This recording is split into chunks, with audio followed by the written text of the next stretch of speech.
Hello friends, we are starting a course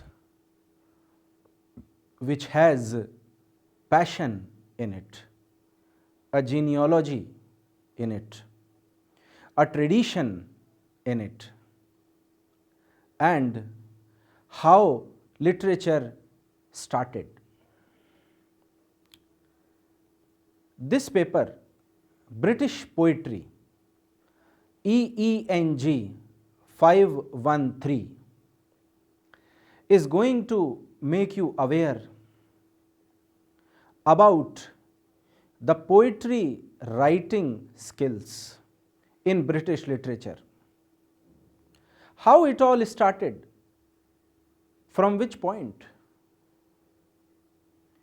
Geoffrey Chaucer, when started writing poetry in the East Midland dialect in 14th century, he would not have imagined that in the coming centuries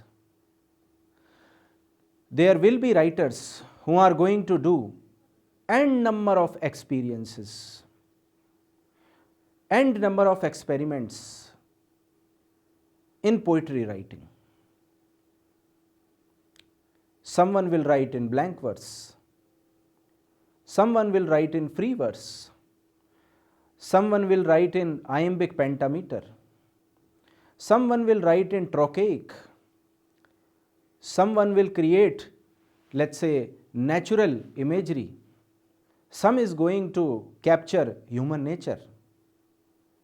And all these things, when clubbed together, are going to create a framework of British poetry as a whole.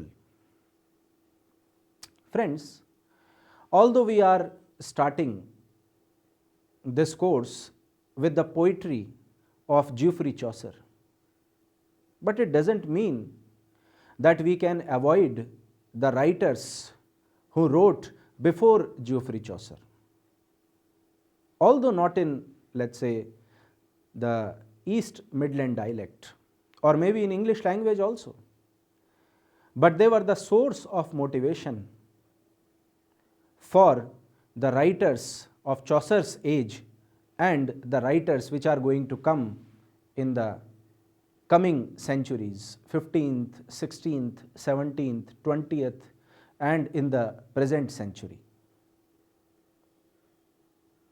Let us begin discussion on British poetry with a seminal text, a very popular text, and I must say the most popular text, written by Geoffrey Chaucer, a 14th century poet.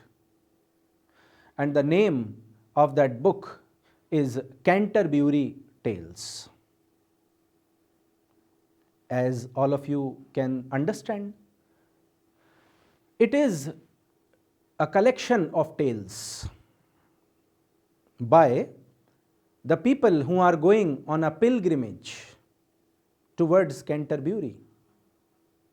And these people are narrated with their minute portrait in the prologue to Canterbury Tales by Geoffrey Chaucer.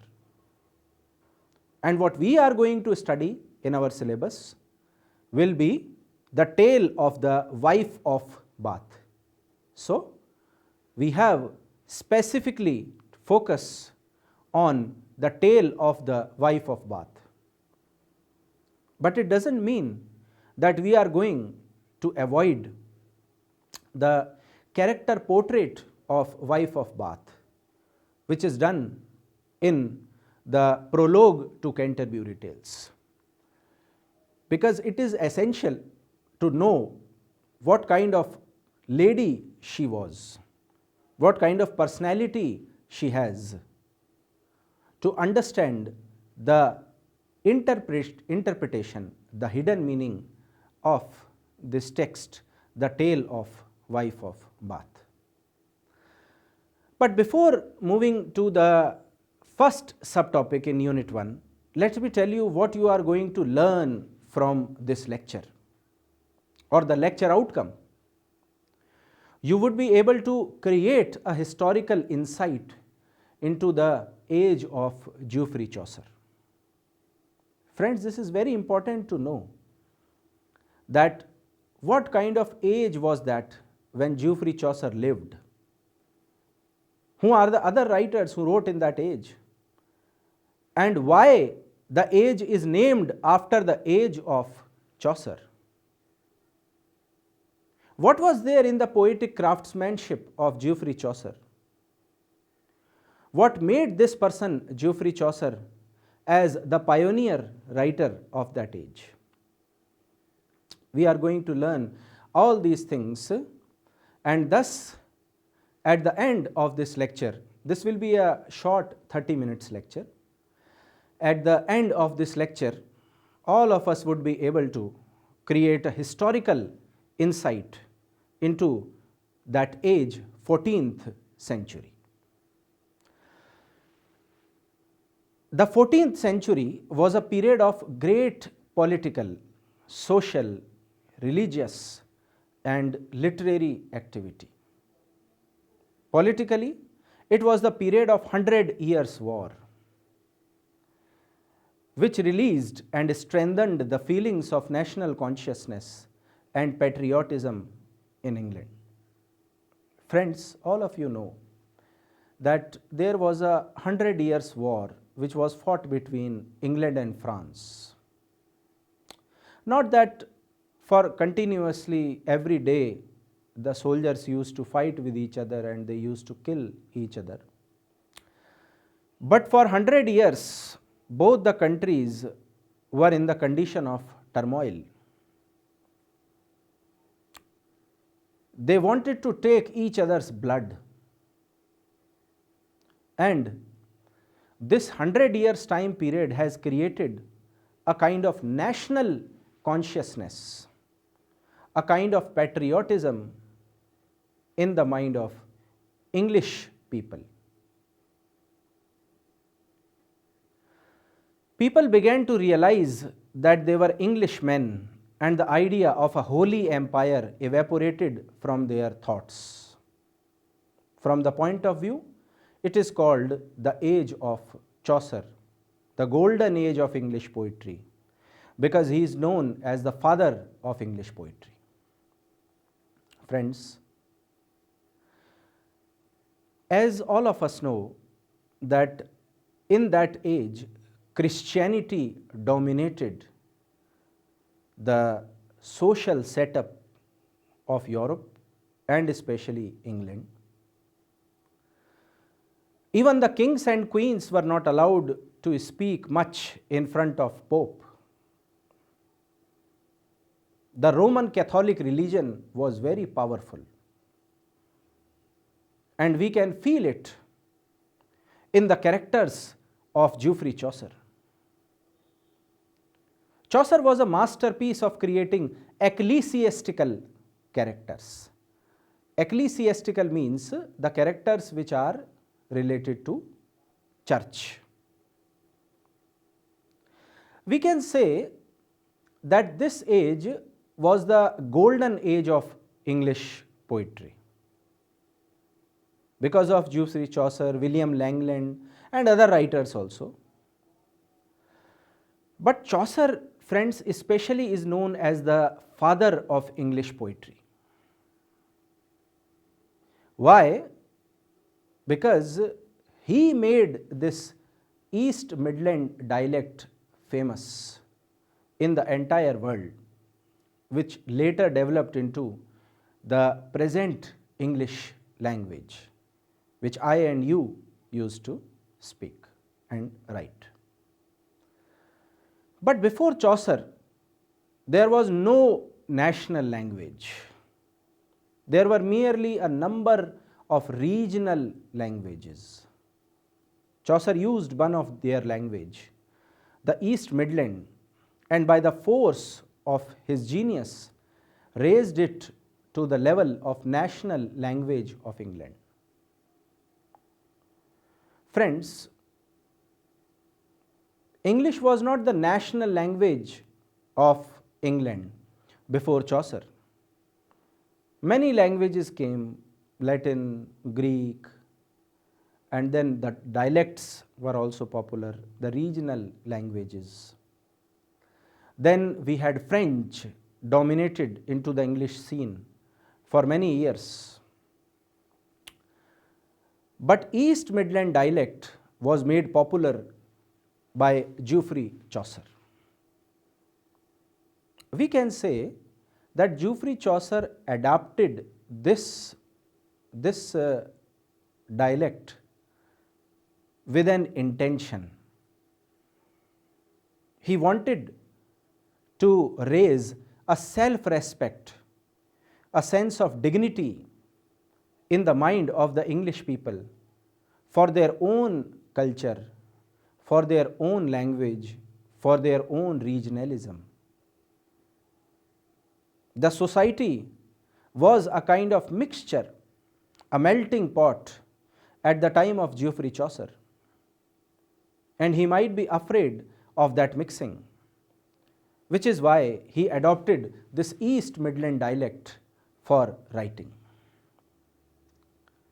In this way, we can say that Geoffrey Chaucer was a English patriot, let's say a traditional English patriotic person. There were other poets also, as John Gower, William Langland, but their poetry is little read and enjoyed today. Chaucer was born in London in 1340. At the age of 17, he became a servant in the house of John Gaunt, the Duke of Lancaster. In this way, he began his connection with the court. Friends, if we talk about the poetry of Geoffrey Chaucer, there is that kind of universality in the works of Chaucer, which was not found in his contemporary writers' works like John Gower and William Langland. It is this reason due to which Chaucer is still read and appreciated. Friends, Chaucer was a person who had political connections because of his working at the house of John Gaunt. Maybe it was a coincidence, but it made him influential into the British political scenario. He went several times to Europe, won diplomatic missions, and acquired wide knowledge of men and his life. He died in the year 1400. Friends, because Chaucer had political connections, he traveled a lot in England. Although England is a very small country, but in a short span of just 60 years, because he was not able to live for so many years. In the short span of 60 years, he was able to travel for 20-30 years in different parts of England. He learned from his experiences, which helped him in portraying the characters from different communities of England. It's not about Canterbury Tales, but he has also written other popular works like the Book of Duchess, the Parliament of Fowls, the House of Fame, Troilus and Cresside, Legend of Good Women, and of course the Canterbury Tales. The period between 1343 and 1450 is known as the Age of Chaucer. You can understand, friends, his impact. He died in 1400, but the age continued till 1450. How much powerful writer Chaucer was. It marked the first significant literary age in English literature. It heralded the new era of learning. Chaucer's age also witnessed many social, political, and religious challenges. So friends, I must say that Chaucer's age was full of, let's say, turmoil. Although writers get their writing material from these turmoils, and Chaucer was a very lucky man. there was a complete social, political, and religious turmoil, and many challenges were faced by England. And Chaucer has learned from all of them, and which is why he was able to wrote too much literature in his short life span. There was a strong dislike for the papal or church interference, which had previously been the citadel of moral authority, social prestige, but now suffered from corruption, turpitude, and superstition. Friends, when we talk about the works of Geoffrey Chaucer, we see that Chaucer's work has a kind of sarcasm on the church authorities. He is not satisfied from the performance of church, the morality which is expected by the common people, but which is not visible in the authorities of church. Church suffered from corruption, turpitude, superstitions, and all are covered by Geoffrey Chaucer in his literary works. There were strong nationalistic passions due to the 100 Years' War between England and France. There was also a charged atmosphere due to the peasant upheavals in England. The middle class also emerged as a strong social stratum. Friends, when we talk about Geoffrey Chaucer's age, it's not only about the 100 Years' War. There was one more important incident which happened in his age. It was the peasant revolt, the upheaval of peasants in England. For their rights, they struggled from the royal society. On the other hand, we had the middle class also, which was emerging as a different social category, a social stratum. It not existed before, but later it became a very important aspect of the British society. All of this represented a transition from a feudal social setup towards a free society where men and women could exercise their individual whims and fancies without fear of reprimand. Friends, society at the time of Chaucer wanted to free itself from the orthodox, traditional practices of the Middle Ages. We can also call them Dark Ages, and which is why Chaucer is known as the shining star of his age.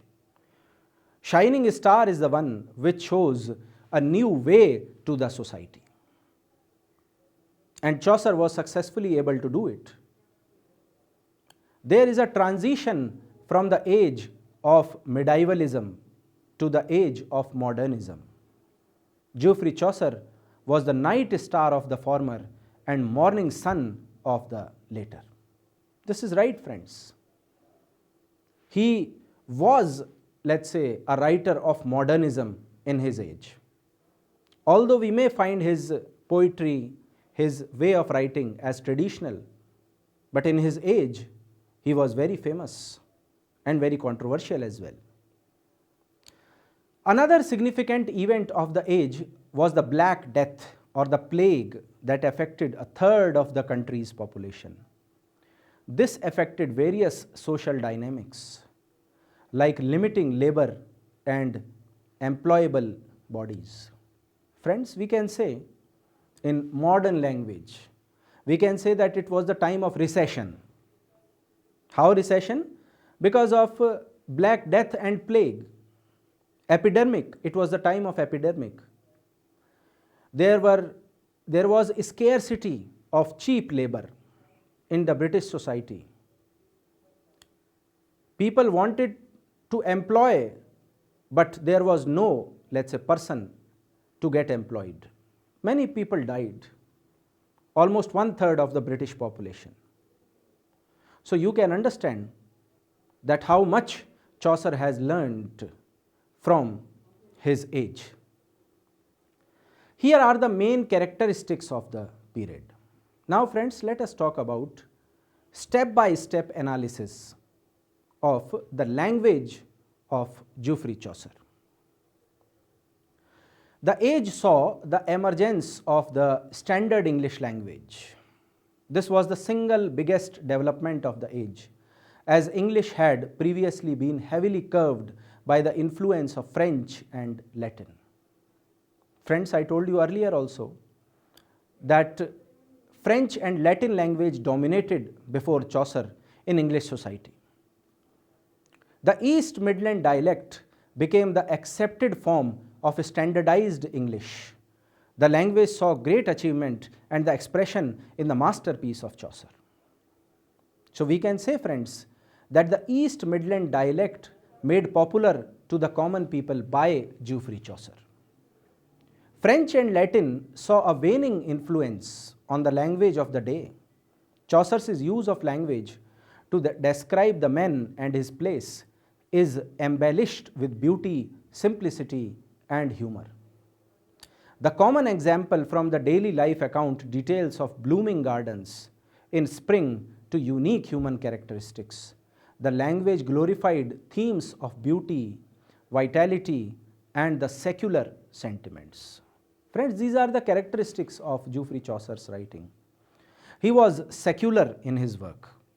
He never supported religion, Christianity in his works. But there was a pinch of realism of looking towards religion. There is a different kind of beauty about human nature, the simplicity of emotions, and a very different kind of humor visible in the works of Geoffrey Chaucer. There was also a curiosity and criticism in the age of Chaucer. What kind of curiosity and criticism? Let us talk about it. The age is known for its scathing criticism of the established order and religion. Chaucer's control over temporal affairs of common men was challenged during this age. We can understand it, friends. There is a renewed interest in the common men's affair. There is a theme of derision of romance especially by Chaucer. The drama takes the prominent stage. The dominance of historical fables and romance of medieval age was eschewed by some humanistic themes. Friends, all of us know that drama dominated for 600-700 years in literature, and Chaucer's age was not an exception. There were morality plays, there were miracle plays, there were plays related to Christianity, religion, and among these kind of literatures, Chaucer was trying to establish poetry as an established form of writing. It was a period of great social and intellectual movements, as well as poverty, unrest, and revolt. It had a plague called the Black Death, as well as the growth of scientific temper and inquiry. It had great criticism of church, as well as the celebration of the commoners.